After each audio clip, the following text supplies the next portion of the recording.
Hey, what up, folks? Welcome back to the channel. Steve Maddox here, Real Talk Japan.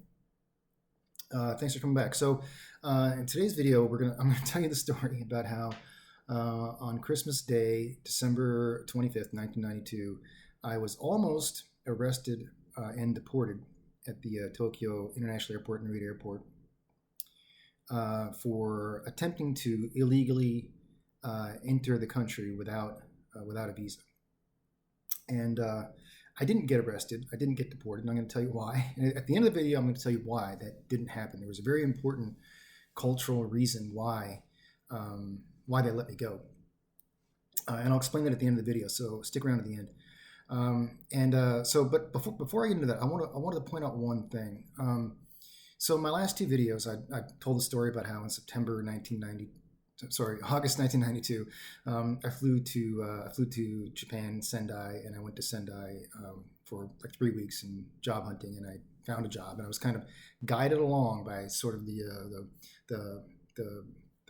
gentle hand of fate, kind of guided me along. It seemed to be, I don't know. A series of bizarre events happened that I don't know, can't really explain. So anyway, I've told that story, but I wanted to point out that I was 22 years old, and I just graduated from University of Victoria.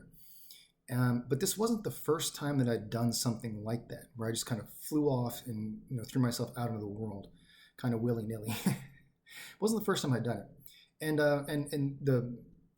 what I mean by that is that when I was young, when I was growing up, my father finished high school when he was 18. He went right into the military, and he came from a farming community, a farming environment in northern Saskatchewan. That's where he was born. And all of his family members, they graduated from high school and they got a job. They went to the military, they did something. They all graduate high school, you get a job. My mom, she grew up in a very small, kind of like a fishing kind of area of Eastern Canada, where working class family, and they're also like, you didn't even finish high school. Like high school, I don't know if any of her brothers and sisters actually finished high school. Maybe some did. She was the oldest daughter, the third child out of 11 children in her family. So when she was in the 10th grade, she had to quit school to get a job to support the family. And that's how things were, and that's how I was raised. Basically, my brother didn't finish high school. My sister didn't finish high school. I'm not saying that I was raised not to finish high school, but I'm saying it wasn't like it was required. I mean, wasn't like I came home every day and people were like getting me on, have you done your homework? Are you studying? What are you doing in school? Like, what's going on? It wasn't like that at all. Like, it wasn't an education focused family by any stretch of the imagination. So when I was young, my father told me that, I was the youngest of three children. And he said, look, when you're 18, I'm not responsible for you anymore. That's how things are. And I'm not saying that to be bitter or anything like that. It wasn't like that. It was just like, look, that's how things are. So when I decided to go to college, go to university, my dad was like, that's on you. That's on you. And he helped me out a little bit, but not a lot. And back then in Canada, like, banks didn't give student loans. And the only way to pay for undergrad was either your parents paid for it, or if you qualified, you could get government loans and grants. But I didn't qualify because my brother and sister didn't go to college. I didn't qualify. My father's income was too high for one child. Like, from the government's perspective, he could afford to pay for me to go to school, and he could have, but he chose not to. And so I had to do it myself. So I had to work jobs. I worked through school. I worked at a kitchen as a cook during school. And during the summer, I worked at least 16 hours a day, every day, almost every day during the summer, to pay for it. And I had a job at the Gap. I had a job at a restaurant as a cook, and I had my own business that I'd started in Ottawa, residential painting and painting windows and cleaning windows. And I literally wax on, wax off is what I did during the summers. I did that 16 hours a day, at least 14, 16 hours a day, pretty much every single day during school. And so, and then when I went to Victoria, when I decided to go to University of Victoria, that was just like, it was a faraway place. It was someplace that I chose to do. It was what I wanted to do. And I didn't know anybody there. It was like, whatever, 3,000 miles away from Ottawa. I didn't have any friends there. I didn't know anybody there.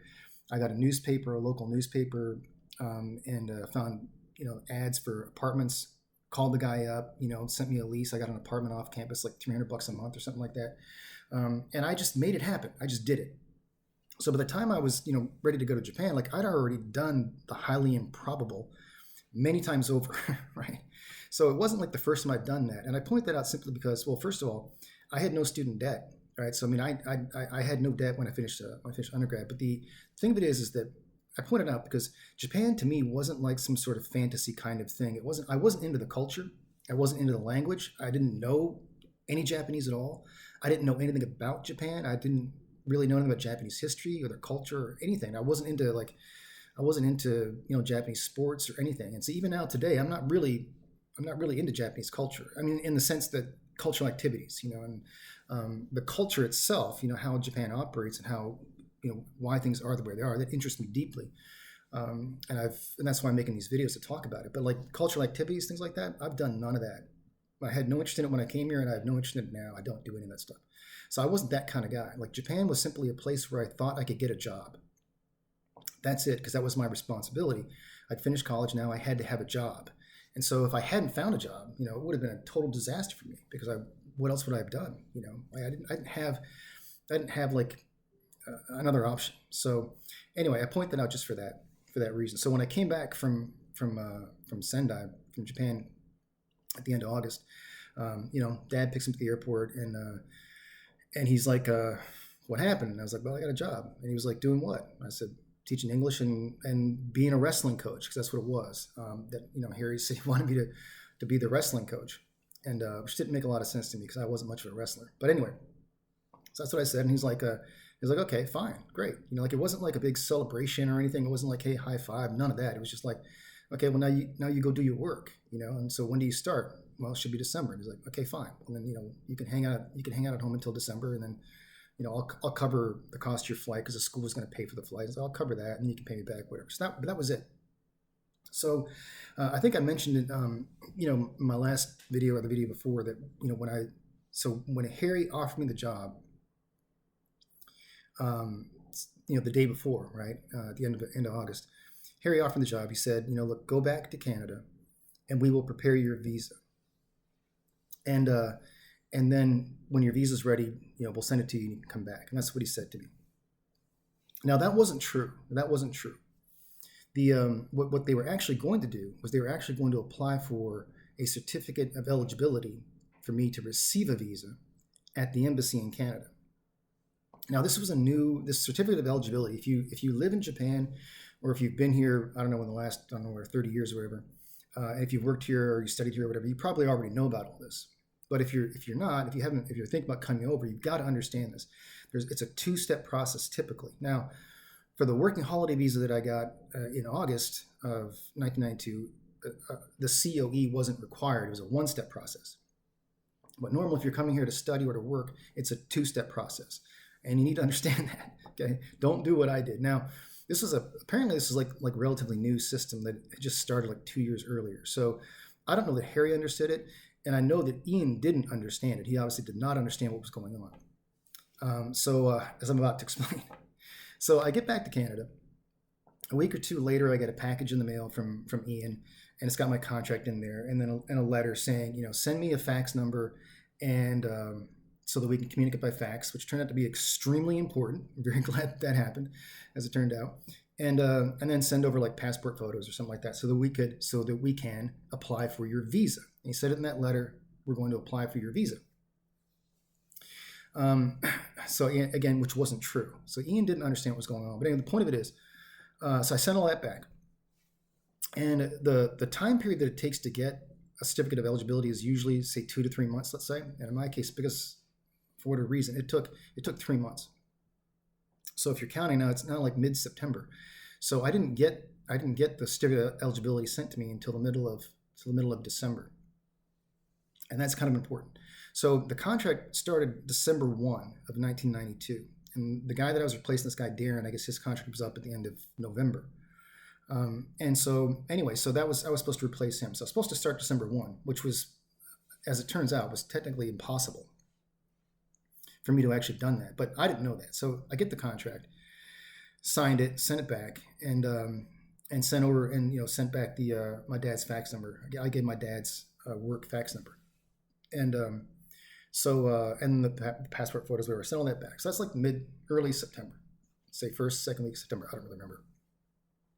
So then, like, I don't know, like about say, I don't know, a few weeks goes by, and I get a fax from Ian, my dad, and in that fax, Ian says, okay, we've submitted the application for your visa, and once we get your visa, we'll send it to you, and then we want you to fly over as soon as possible. And obviously, the school's going to cover the flight, so I can't buy a ticket in advance, right? So it's going to have to be a one-way ticket, paid at full fare, basically. So okay, we understand that. Whatever, it's going to be kind of tight or whatever. Like, all that's fine. So then so that's like, I don't know, say early October, something like that.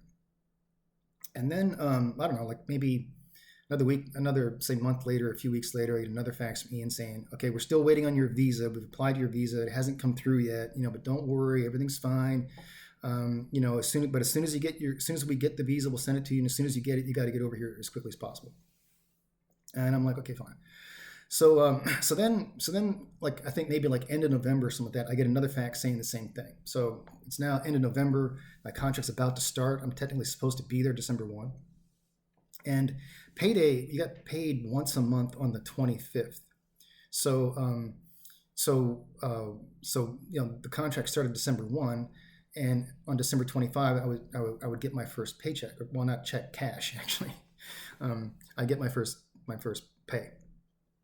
First month's salary.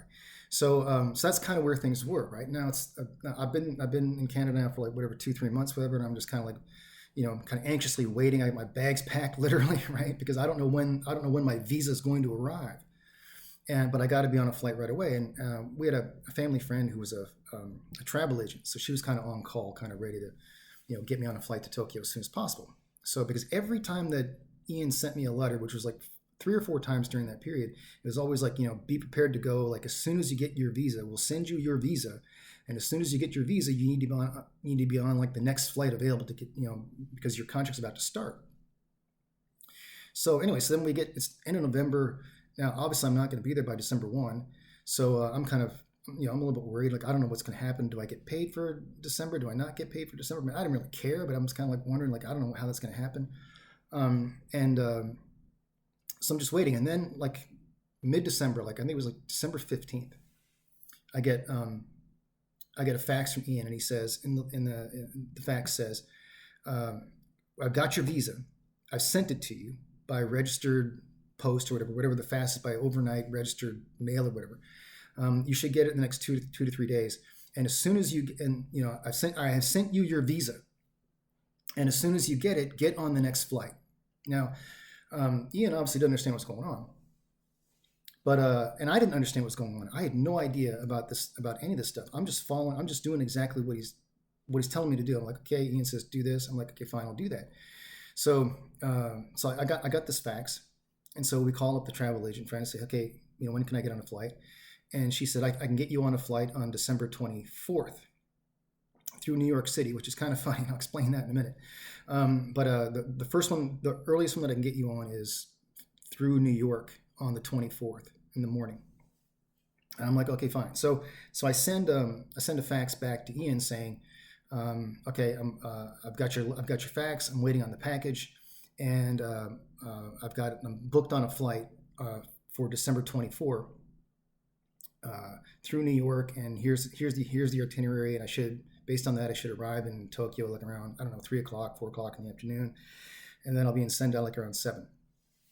So I send that over, and he says a fax back saying, okay, thanks, great, okay, all that's great, okay, we'll see you on the 25th, arriving on the 25th. So that's done. So then the package arrives, and it contains my certificate of eligibility, plus the same letter that Ian had the hard copy of the letter Ian had faxed me earlier. So I've got the certificate of eligibility, which I think is a visa, and on it actually says the word visa is on there, right? And what it is, it says you are eligible for a visa, I think is really what it says. Now, I don't know the distinction between those two things. I have no idea about any of this stuff. So anyway, I got my ticket, 24th, early in the morning. It was probably like a 6 o'clock flight from Ottawa to, and here's how it was. It was like Ottawa to LaGuardia in New York, and then I had to take like a shuttle bus from LaGuardia to JFK International in New York, and then from JFK to Tokyo, like nonstop, direct on Japan Airlines, I think. So I'm like, okay, everything's my bags are packed. I'm done. Like, let's go. So 24th, early in the morning, parents take me to the airport. I get on the flight from Ottawa to LaGuardia, and then like the connection at LaGuardia was real tight. Like there was like something like whatever, it's like a 30-minute bus ride or something like that. And the buses ran like every 15 minutes or something like that. And the flight into LaGuardia was delayed because of weather. Like it was like a snowstorm. We're coming on a snowstorm. So I'm late getting to LaGuardia. And I got my bags, right? My three big bags of luggage. And so I, run over to the bus terminal, whatever the shuttle bus was. I find the shuttle bus at JFK, and I'm like, "Is this JFK?" I'm like, "Yes." I get on, and I've got like 45 minutes to get on this plane. So like boarding has probably already started on this flight to Tokyo. So so I'm like to the bus guy. I'm like, "Look, I've got to make this flight. I got to make this flight. Like I'm gonna make it." And he's like, "You'll be all right." So we pulled to JFK, and boarding is started. And I've got like something like 20 minutes, 25 minutes, something like that to get on this plane. So I run up to the agent, put my bags on the thing. Now I don't have a visa to enter Japan. You understand this, right? I'm about to commit a crime, and I don't know that. So and normally the gate agents or the ticket agents, they understand. Like they won't let you board a flight if they know you don't have a visa. Like they won't let you commit a crime, right? They're not supposed to allow you to do that. So anyway, so I handed my passport and the certificate is in the passport, sort of like, because it's like a paper that's kind of like, I don't know, maybe like whatever, it's maybe about the size of an iPhone or like 2 iPhones basically. And so it's stuck in my passport. So I hand it to her, and she goes and she's like processing. I give her the ticket, so she's like getting my boarding pass and getting my bags and all that. And then she looks at my passport and she goes, "You don't have a visa." And I was like, "Yeah, I do. It's right there." And now, again, I'm in a panic because I've got no time to catch this flight. Like they're about to close boarding, and so no, that's a visa, that's a visa. And she's, "It's not a visa." And I said, "That's a visa. I'm telling you, that's a visa, and I got to get on this plane." And she goes, "Okay, fine." So she gives my documents back, gives my boarding pass, takes the bags, put them on, tags and whatever, and puts them on. And I go running up to whatever security. And back then, 92, like security was no big deal. It was like whatever, like a little you put your bags on the thing and you sort of walk through. It would take seconds. So I get through, and then I start running towards the gate, and I get to the gate, and there's like literally like 10 minutes left. Right, I get them. I'm probably the last person to get on this plane. So I get on the plane, find my seat, I sit down, put my carry-on, up in the thing, or whatever, and I sit down. I'm like, oh wow, I made it! Like I can't believe I just made this plane. I'm about to commit a crime. I've already committed a crime, I think, by boarding the flight, right? This is all totally illegal. So plane takes off, and I'm like, oh, it's so great, and wow, I'm off to Japan. I'm going to start my new life, and Ian's going to be there to meet me in Sendai, and he's going to take me to my apartment that they've arranged for me, and I'm just totally relaxed. And I'm like, finally, like I've finally have accomplished this mission, right, of getting a job. Like I'm finally on the way to Japan. For good this time, Anyway, so the plane touches down in Tokyo, and coming to Narita, right? Plane touches down, whatever, and get off the plane, and it's Christmas Day, so there wasn't. I don't think the flight was even full. And so come out of off the plane, I get to immigration, and there wasn't very many people there, right? So I'm in line. Whereas the last time in August, I think I was there for like 90 minutes. I was probably standing there in line for like, I don't know, maybe 10 minutes, 10, 15 minutes. Now, I've already committed a crime, right? By getting off the plane. I've committed a crime unknowingly. I have no idea. So I walk up to the guy, and I'm thinking, in my mind, I'm sort of like, I'm playing like, I know where the train is, and I know I got to buy a train ticket, and then I know, I'm sort of calculating like what time I'm going to make it to Sendai, and I got to call Ian on my way over. Once I get on the train, there are payphones on the trains. Okay, when I get on the train, when I finally get on the bullet train, when I know my exact arrival time, I'll be able to call Ian, and he'll pick me up at the train station. So that's kind of going through my mind. So I'm playing through all that, and so I'm standing there in line, and then my turn. Guy calls me up, so I walk up, I hand him my stuff, and he doesn't even look up. He doesn't look at me. He makes no eye contact. He's just looking down at my certificate of eligibility. He's like, "You don't have a visa." Like real slow, real quiet, real calm, right? And I go, no, that's my visa right there. And he doesn't look up, doesn't look at me, makes no eye contact, just looking down. He goes, "You do not have a visa." And then he stands up with my documents, and he says, "Come with me." Now, at the airport at that time, I don't know if it's the same way now, but like basically where the immigration, the passport control was, right behind that was the stairs down into the baggage area, baggage collection area. And you go through customs, and then you go out, and then you're out of the airport. So like the baggage claim was right behind this guy. So he says, come with me. And so we go past where the stairs down are. We go down this little hallway.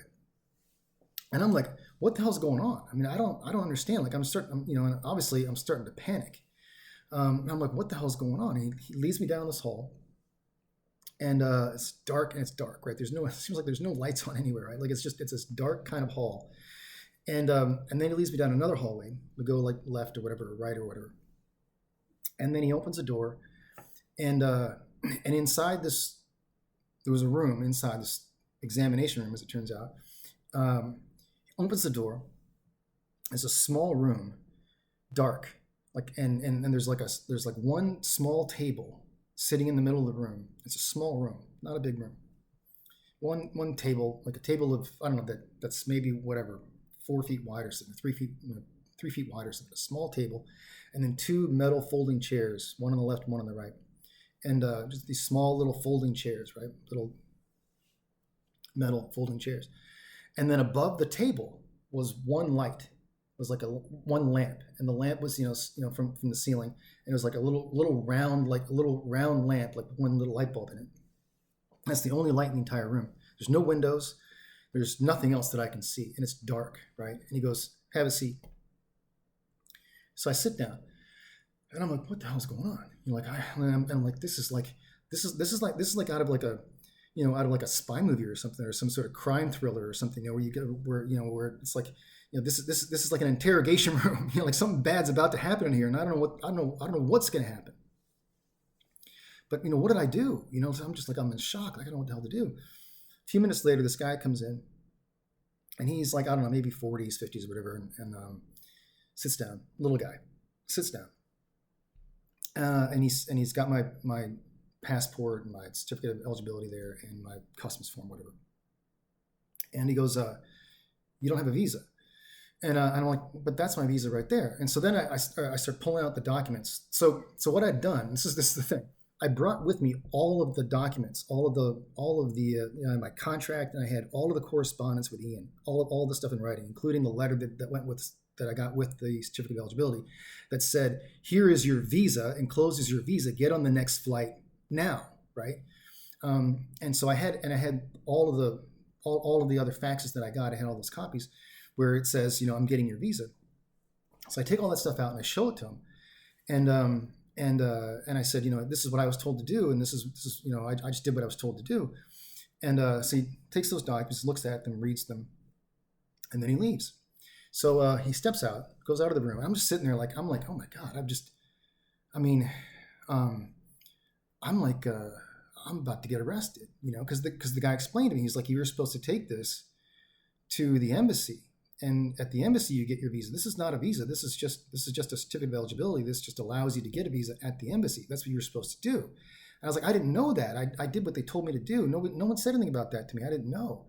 And so then he leaves, and then I'm just sitting there going like, well, I guess I'm getting deported, and I don't know what the hell that means.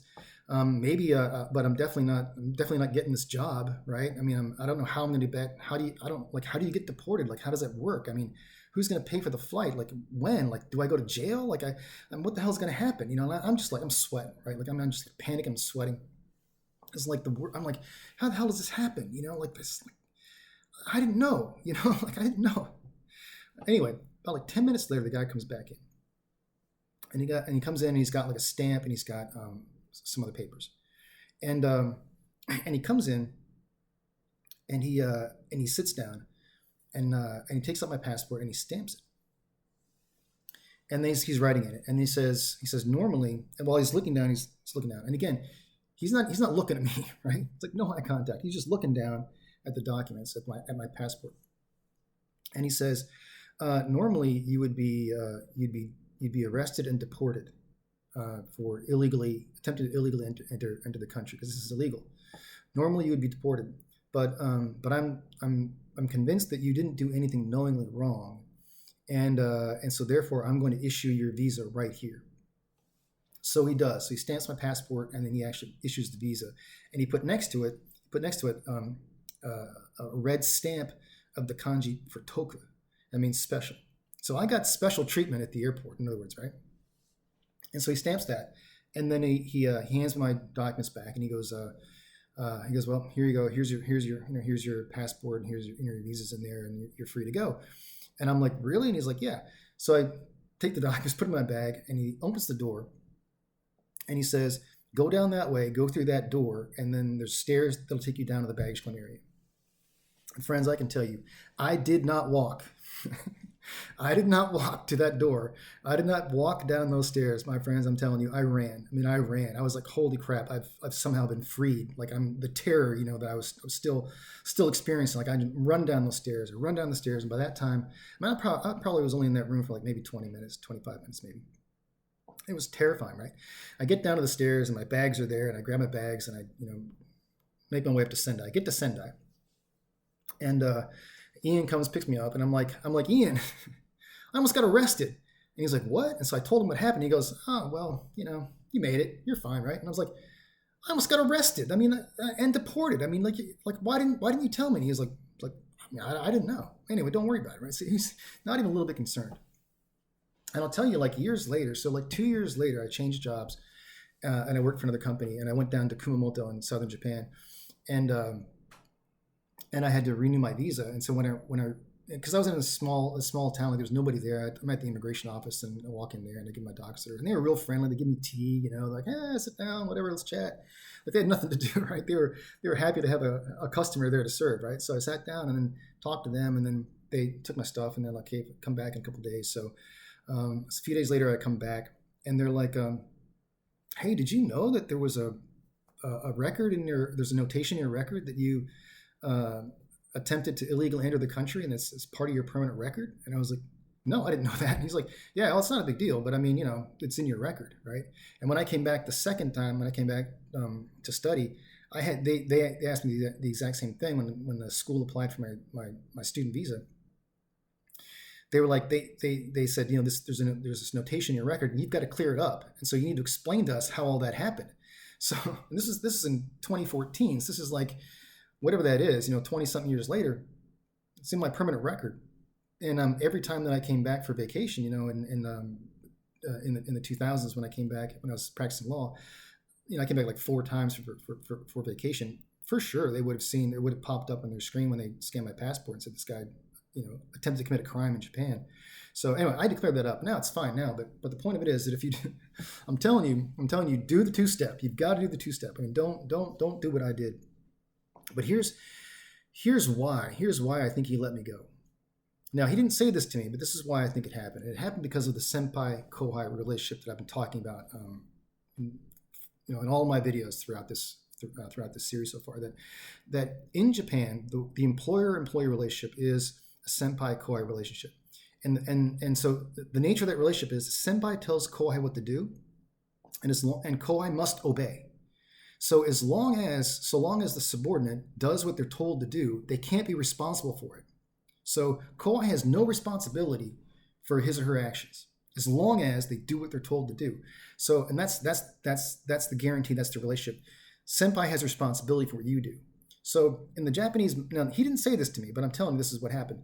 That from his perspective, he really couldn't hold me responsible for what I had done, because I did exactly what I was told to do. And I had the documentation to prove it. I had the letters, all the letters that proved, and then the final letter in particular that said, this is your visa, get on the next plane.